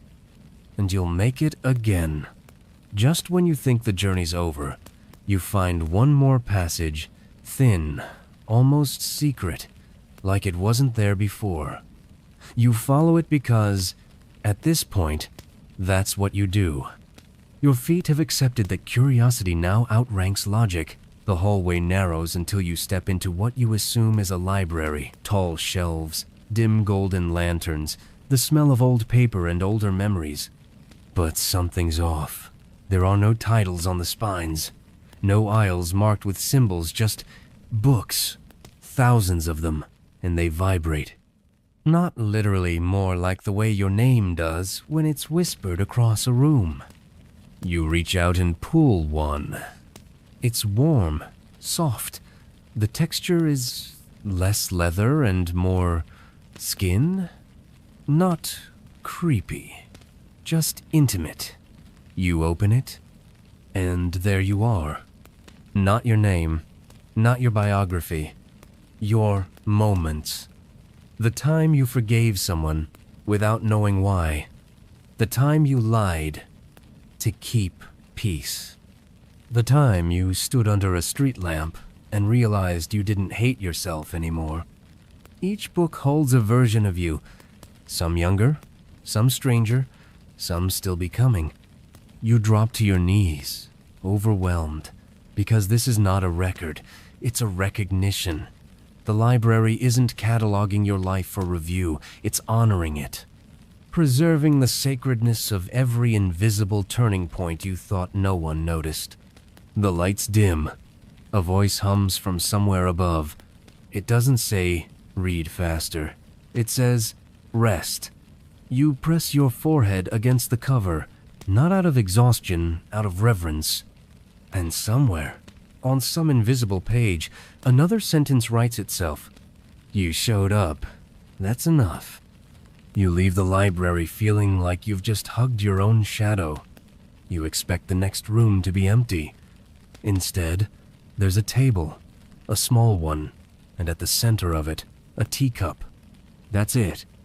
No portal, no scribe, no celestial diagram waiting to decode your DNA. Just a cup. Steam curling upward in lazy spirals like the incense from chapter... What was it? 12? You sit across from it, as if expecting a host to arrive. But no one does. The cup is for you. You lift it slowly. It's not hot, just the right warmth to feel held. You tilt it toward your lips. But before the tea touches your mouth, you see something move inside. A flicker, then a glow, then a star. You blink hard. Nope, still there. Inside the tea, a tiny nebula pulses swirling plasma. Pinpricks of light, gravitational curves so subtle your soul leans toward them like a houseplant. It's beautiful, quiet, familiar in a way you can't explain, like remembering something you never lived. You lower the cup. The glow dims. You raise it again. The galaxy returns. You stare for a while. and it stares back not with eyes, but with presence. The message is simple, and yet impossibly large. What you contain is infinite. What you offer is simple.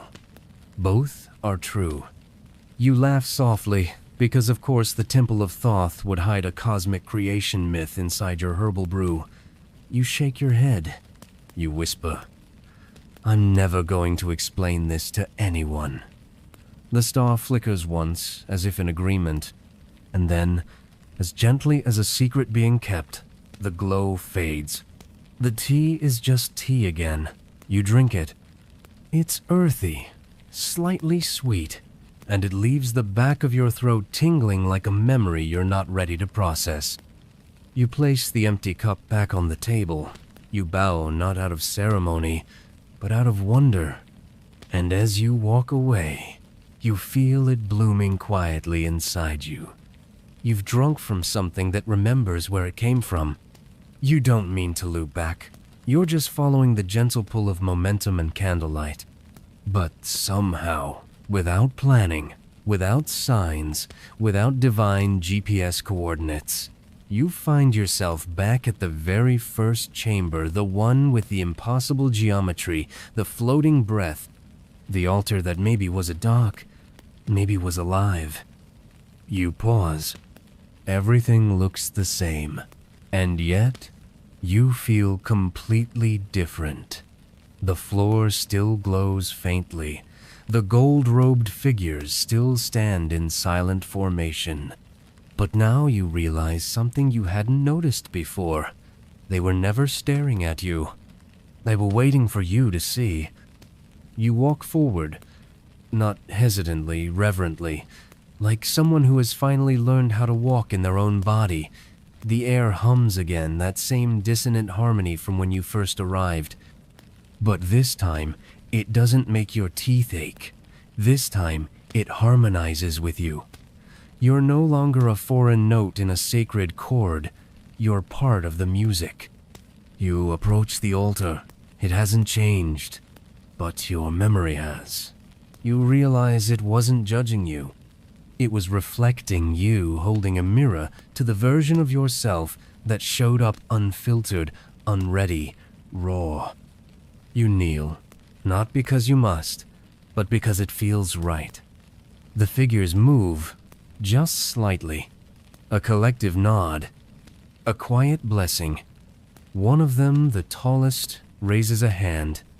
Not in command, in acknowledgement. You return the gesture. This whole dance was never about mastery. It was about remembering how to be witnessed. You stay there a while, not waiting for more secrets, not begging for one last insight, just sitting, like the sacred idiot you are. And for the first time, you don't feel behind. You don't feel unworthy. You feel home. Not because you've unlocked anything, but because you stopped needing to. There's no farewell ceremony, no archway glowing with divine permission, just a hallway, just a breeze, just your own feet taking their final steps through the Temple of Thoth. You don't remember packing, or preparing, or signing any spiritual checkout forms. You just know, it's time. You pass through the final threshold. No resistance. No sound, just a subtle pressure in your chest, like someone pressing a warm hand over your heart and whispering, "Keep this." And you do. You blink. You're home. Your actual home. The one with dishes in the sink. The one with 3 unread emails and a plant that's trying its best not to die. The ceiling fan hums. The fridge clicks on. Somewhere. Your phone buzzes. The world didn't pause for your enlightenment. But you have. You sit. The couch is real. The fabric is rough. You feel solid. But there's something soft and glowing inside you, not dramatic, not visible, but there. A sense of timing. A presence. Like your soul took off its shoes and finally sat down beside you. You walk through your apartment. Every object feels like it's waiting to be noticed again. You say hello to your toothbrush. You nod at your keys. You open the window and let in a breeze that smells suspiciously like sandalwood and truth. And in that ordinary moment in the birdsong, the traffic, the very slight existential hum of Tuesday morning, you realize you are the temple now. Not metaphorically, practically. You carry its lessons in your shoulder blades, its silence in your breath, its ridiculous cosmic metaphors in your sock drawer. You boil water, you light a candle, you stretch, and when someone texts you asking what you did last night, you just smile and reply, "Not much. Just wandered through eternity." Then you put your phone down and keep living like it matters. Because now, you remember.